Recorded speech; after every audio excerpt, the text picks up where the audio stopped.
Olah rasa menjadi wadah cahaya. Ini bukan untuk dipahami dengan cepat, bukan untuk dikejar dengan pikiran.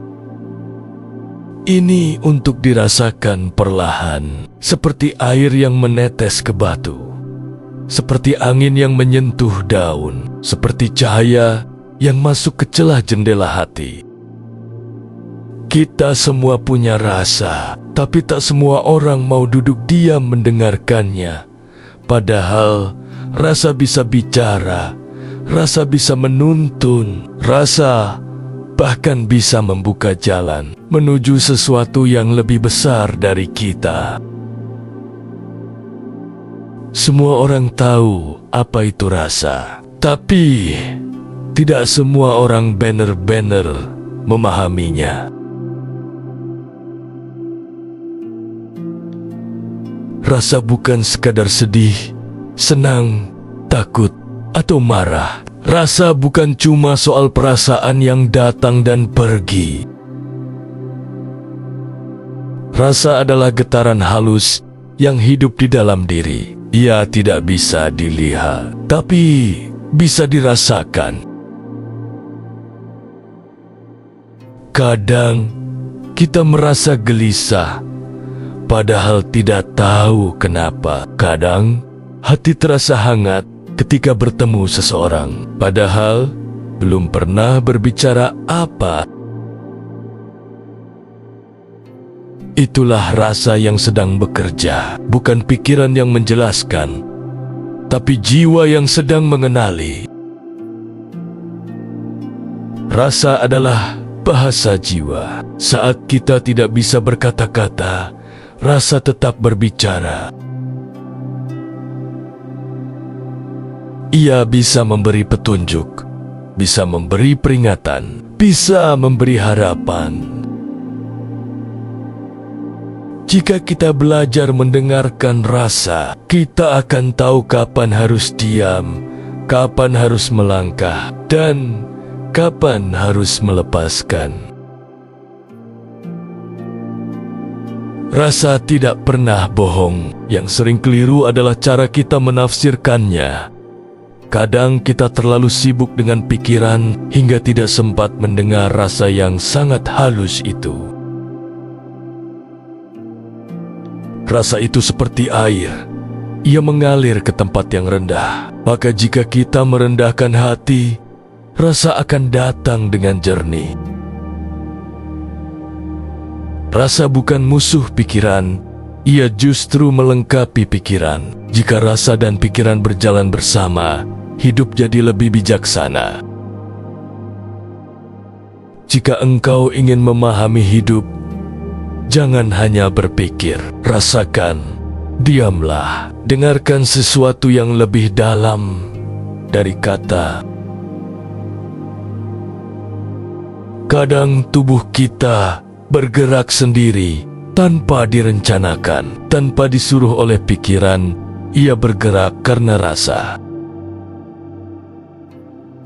Ini bukan gila, bukan kerasukan. Ini adalah tubuh yang sedang merespon getaran halus dari dalam. Getaran yang muncul karena rasa yang begitu dalam, begitu kuat, hingga tubuh tidak bisa diam. Saat rasa menyentuh dasar jiwa, energi dalam tubuh pun ikut bangkit. Getaran itu bisa membuat tangan bergetar, badan menggeliat, bahkan tubuh menari sendiri seperti mengikuti alunan yang tak terdengar. Inilah yang disebut oleh sebagian orang sebagai gerakan rasa. Tapi sebenarnya ini adalah bahasa alamiah tubuh. Tubuh sedang bicara lewat gerak, bukan lewat kata. Ketika rasa terlalu dalam, tubuh tidak bisa diam. Ia pun bicara dalam gerakan, menari dengan irama semesta, membebaskan luka yang lama mengendap. Gerakan ini sering terjadi saat kita sedang sendiri, saat kita hening, saat kita tidak berpura-pura, karena hanya ketika kita diam, rasa muncul apa adanya. Jangan takut jika tubuhmu mulai bergerak karena rasa. Itu bukan sesuatu yang aneh. Itu adalah pertanda bahwa tubuhmu mulai jujur. Ia tidak lagi dikendalikan oleh pikiran, tapi oleh sesuatu yang lebih murni. Tubuh menyimpan banyak hal: luka, cinta, rindu, doa yang belum selesai. Kadang tubuh tahu lebih dulu apa yang sedang terjadi dalam dirimu, bahkan sebelum kau sadari. Maka bila tubuhmu bergerak saat rasa hadir, biarkan saja, dengarkan, amati. Rasa sedang mengajarimu sesuatu, tanpa kata, tanpa buku, tapi lewat gerakan. Dari mana datangnya rasa? Kenapa kita bisa merasakan sesuatu yang tidak terlihat? Kadang hati terasa hangat, kadang tiba-tiba sedih, padahal tidak ada sebab yang jelas. Rasa bisa datang dari banyak pintu. Yang paling dekat adalah panca indera. Kita mendengar suara yang lembut, maka hati pun tenang. Kita melihat cahaya mentari, maka jiwa ikut cerah. Kita mencium wangi bunga, maka ada kenangan yang muncul tanpa kita cari. Panca indera adalah jembatan pertama dari rasa. Tapi rasa tidak selalu datang dari luar. Kadang rasa muncul dari dalam, dari mimpi, atau dari jiwa sendiri. Dalam tidur, kita bermimpi. Terkadang mimpi membuat kita menangis. Kadang memberi pesan yang tak bisa dijelaskan. Itu karena dalam mimpi, rasa berjalan bebas tanpa batas tubuh dan logika. Mimpi adalah bahasa jiwa yang paling jujur. Lalu ada rasa yang muncul tanpa sebab. Tiba-tiba kita merasa ada sesuatu yang akan terjadi. Itu bukan firasat biasa. Bisa jadi itu getaran dari kesadaran semesta yang menyentuh batin kita yang sedang terbuka.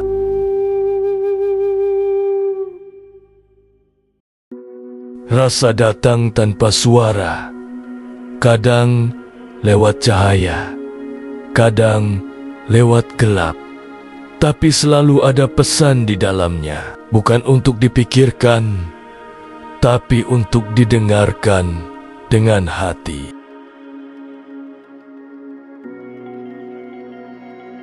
Rasa juga bisa datang dari rasa itu sendiri. Rasa yang membangkitkan rasa, seperti api kecil yang menyulut nyala yang lebih besar. Saat kita merenung, kadang muncul rasa yang lebih dalam dari sebelumnya. Itu bukan hayalan. Itulah perjalanan masuk ke dalam diri. Bila kau ingin mengenal dirimu, jangan hanya bertanya dengan mulut, tapi duduklah diam. Dengarkan rasa yang muncul lewat matamu, lewat mimpimu, lewat tubuhmu yang kadang hanya ingin diam. Semakin kita peka, semakin mudah rasa itu datang. Bukan untuk membuat kita bingung, tapi untuk membimbing. Rasa itu seperti air, bisa mengalir kemana saja, kadang deras, kadang tenang.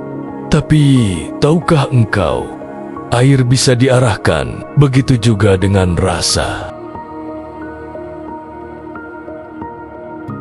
Banyak orang mengira rasa datang dan pergi sesuka hati. Padahal jika kita mau, kita bisa menuntun rasa itu. Kita bisa mengarahkan kemana ia mengalir dengan kesadaran dan niat yang tulus. Misalnya, saat marah, kalau kita biarkan, ia berubah jadi api yang membakar diri dan orang lain. Tapi kalau kita sadari dan hadapi dengan tenang, marah bisa berubah jadi keberanian yang bijaksana. Saat kita sedang sedih, kita bisa larut dan tenggelam. Atau kita bisa duduk bersama kesedihan itu dan membiarkannya menjadi air mata yang menyembuhkan. Rasa bisa diarahkan, tapi bukan dengan memaksanya, bukan dengan menolaknya, melainkan dengan mendampinginya seperti menemani anak kecil yang sedang menangis. Pelan-pelan, rasa akan mengikuti jalan yang kita tunjukkan.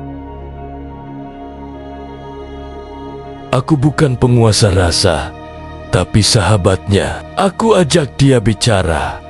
Aku tuntun dia pulang. Kadang ia berontak, tapi aku tetap mendampingi sampai ia tenang dan kembali jadi cahaya. Arahkan rasa pada kebaikan, pada cinta, pada pengampunan, pada keheningan, maka hidup pun akan mengalir ke arah yang sama.